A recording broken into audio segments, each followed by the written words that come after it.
Welcome back to another video. In this fast-paced video, you will be shown the disassembly of the AC Delco Professional Series U-joints in the preparation of having them PTFE coated.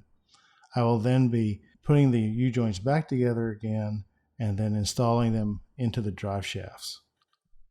What automotive part do you think would benefit from PTFE performance coatings?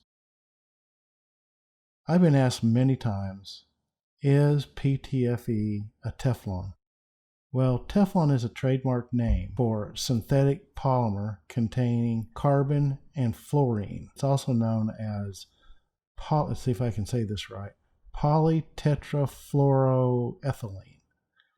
So yeah, Teflon is sort of PTFE.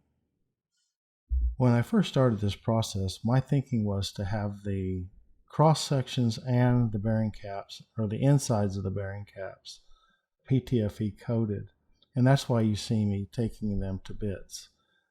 After I delivered them to Polymer Dynamics and getting with the guys over there, it was decided not to do the inside of the bearing caps, but just the crosses for this lot, just to see how everything went, because they, as well as I, have never PTFE coated U-joints. And of course, once the PTFE coating was applied, it was time to reassemble everything and make sure each cap received its proper number of bearings. One thing I do want to make perfectly clear about this PTFE coating, it does not come off easy. In fact, you'd have to file or grind it off past the original porosity to completely remove it, once it's been properly installed, of course. The old U-joints were of two different varieties. The rear drive shaft or long shaft had already been replaced once before, so it had clips, but the short shaft or front drive shaft was still original after 200,000+ miles, which is kind of amazing. But because it's still original, you have to use a torch to melt out the plastic/nylon that's holding it in. If you look closely, you'll see the plastic pop out like an engorged pimple. After all the old U-joints were removed, I took a little extra time and cleaned up the yokes with a wire brush and a pick to make sure all the debris was removed, especially on the ones that had to be burnt out. It's also a good idea to look for any burrs on the inside of the yokes where the center section or crosses may have come in contact with the edges of the inside of the yokes. While installing the new U-joints, it's important to keep an eye on the needle bearings to make sure that they stay in place. There are several ways that you can install these U-joints. The best way, of course, is with a U-joint tool like the OTC 7249 ball joint tool. Another is the use of a bench vise. And lastly, a hammer, a socket, a block of wood, as this is probably the safest, most ergonomic way to remove a U-joint. If you've ever replaced U-joints, let me know in the comments your way of doing it. Another thing I'd like to point out is that during the removal process, the socket used between the yoke and the table, or whatever hard surface you're working on, is bigger in diameter and deeper than the U-joint cap. This way, when it comes out of the yoke, it has the ability to fall out and not get trapped and possibly cracking the yoke.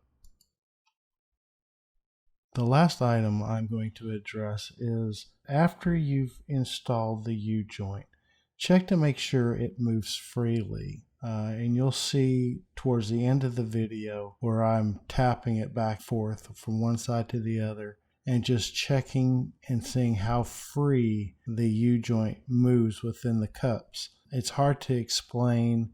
Once you've done one and get it right, you'll feel it and you'll know it for the rest of your life, like riding a bicycle. Well, that's all I got for now. Don't forget to like and subscribe. Let me know in the comment section what part on my 2003 Chevy Suburban you would like to see performance coated next.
I can't believe it's been 2 years and about 900 miles since I started this U-joint process. I haven't had any issues whatsoever with the U-joints themselves. At some time prior to installing these new U-joints, the drive shaft had gotten bent. So I had it straightened and rebalanced, and it's been working great ever since. The front drive shaft has been working flawlessly as well. I still have plans of pulling them and inspecting them, but not until they get at least 1,500 to 2,000 miles on them. Thanks again for watching. Don't forget to like and subscribe, and we'll see you in the next video.